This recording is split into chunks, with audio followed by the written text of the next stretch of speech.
A dusty Fute village road, warm late afternoon light. Yanni's mother, Larry, in her mid-30s, walking aggressively down the village road with her 8-year-old son, Yanni, back from Yanni's step-grandmother's house, who refused to stay with Yanni.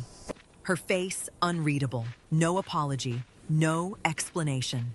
She appears furious, angry. The boy stumbles slightly, trying to keep up with her pace.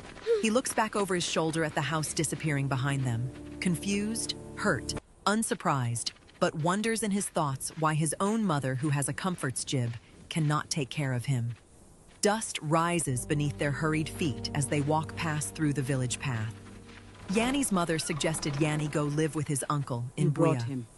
Leaving Yanni all alone to go to his uncle's place.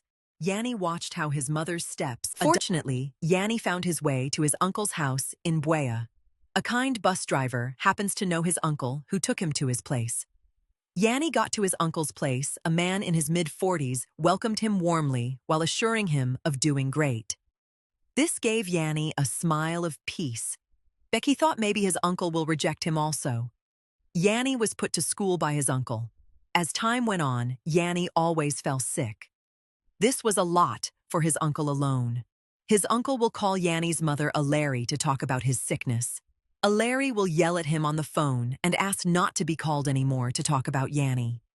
This faithful evening, Yanni's uncle paces slowly with a phone pressed to his ear, voice strained but controlled, trying to hold it together. We hear fragments of a difficult conversation. He is asking for help and being insulted on the other end. He glances across the room at Yanni sitting at a simple dining table, eyes cast down at his food, spoon moving slowly, pretending not to listen. The uncle closes his eyes briefly and exhales. The boy's small shoulders hunch slightly.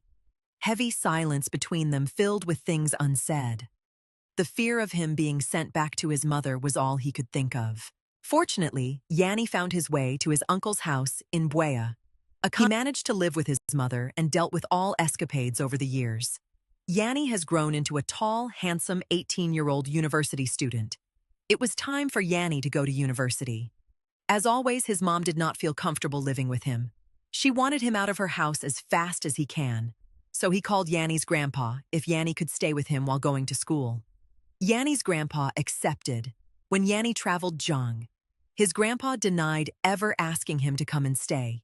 He immediately sent Yanni away back to his mother.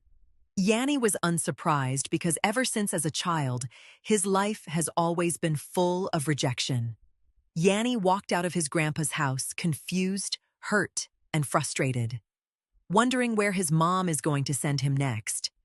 Despite all that, Yanni still managed to inform his mom about the rejection he got from his grandpa while waiting for her next person she'll send him to. Yanni's mom quickly asked Yanni to go to Buea, this time not to live with his uncle, but to live with his aunt. Yanni arrived Buea at his aunt's house that night safely. He woke up early in the everyday for the time he spent at his aunt's house to help her with chores before going to school. Yanni has always been a gentle, handsome young man, very quiet and respectful. Unfortunately, life has been unfair to him. While Yanni stays at his aunt's place, he waits for TTE day his aunt is going to send him out.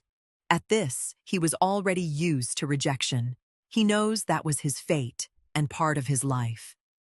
Yanni accepted every situation he finds himself in because he just wanted to survive. That's all he fought for. Survival. Yanni's aunt sometimes deprives him of food, complaining that the food is not enough for the both of them since Yanni's mom haven't sent her any money. Yanni will beg for food, and sometimes goes to bed, weak and empty stomach. Yanni still managed to live and survive because that was his only goal. Unfortunately, one unfaithful day, when Yanni came back from school and was trying to sleep, his aunt sent him away in the middle of the night, telling Yanni to never come back to her house until his mother pays her the money she's to pay Yanni's school fees. Yanni was confused yet again, but not surprised. He quietly looked at his small backpack and called his mom to give him his next location. His mom sent him to go live with his cousin Judy, who appears to be studying at the University of Buea. Yanni went to Judy's house that night. Yanni realized Judy did not really want him around because of his mom's character. Everyone complained selfish and rude. Yanni's mother was. He was lonely at most times, but didn't complain since he just wanted to survive. Yanni was already getting tired of being tossed around. While Yanni walked the lonely street of Malingo, he met this beautiful young lady with beautiful eyes and gorgeous smile. He couldn't resist but stare at her. Yanni was not scared to approach Zari to tell her how he feels about he. Fortunately, Zari also found Yanni attractive. They were both attracted to each other. Zari took Yanni to her house after listening to Yanni's sad life story. Zari offered Yanni her house and asked him to move in with her. Yanni did not refuse the idea since he knew that was the only place he could without being sent out. Something in Yanni assured him he will be fine with Zari. Though he felt that was inappropriate, but at the time he had no choice but to move in with the woman he loves. As time passes by, they both grew fond of each other while their love grew stronger together. 3 years later, they both graduated from the university with a bachelor degree. They later got married, had a son together. One day, they decided to play the diversity visa lottery as a couple. They won and traveled to the United States. To Yanni, going to America meant a stop to his suffering.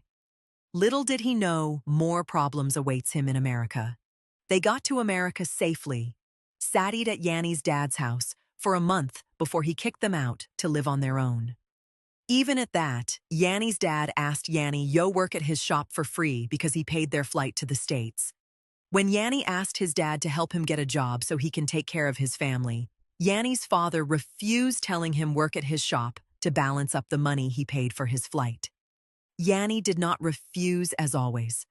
Neighbors were stunned as to if Yanni is Mr. Raleigh's son. Mr. Raleigh's friend Jamal felt sorry for Yanni and showed him how to get a job. And when Yanni got a job and things became good for him and his family, they decided to move out of Mr. Raleigh's apartment. This time on Yanni's own terms, no one sent him away.